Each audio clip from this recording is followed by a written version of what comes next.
Trusting God when you don't understand. Trust God.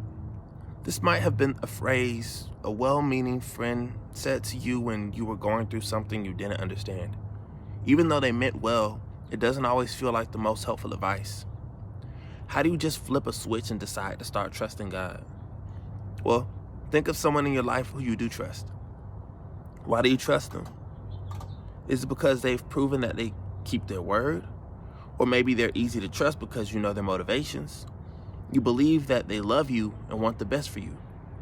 The same is true about God. He keeps his promises, his motivations are pure, and he loves you more than you can imagine. If you want proof, you don't have to look far to see how much he loves you. The Bible tells us a lot about his character and the motivation behind his actions.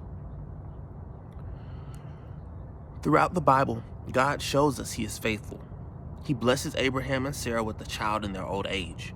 He saves Joseph's entire family from 7 years of famine. He rescues his people from slavery in Egypt by parting the Red Sea. And in an ultimate display of love for us, he sends his only son to die in our place so that we can spend eternity in heaven with him. God has proven over and over throughout Scripture that he is a promise keeper, and his plans for us are good. If we look for them, we likely have countless examples in our own lives of his love and good intentions. Even so, it can still be hard to take the leap and trust him, especially when we're going through a difficult time. It doesn't mean his promises are any less true. It was likely hard for the people in the Bible to continue to trust God too. Abraham and Sarah struggled with infertility for decades before they had Isaac. Joseph was sold into slavery and wrongly imprisoned so that he could be in a position to save his family when the famine hit. The Israelites were mistreated for centuries before God led them out of Egypt and into the promised land. And yet, in every single one of these stories, God was faithful.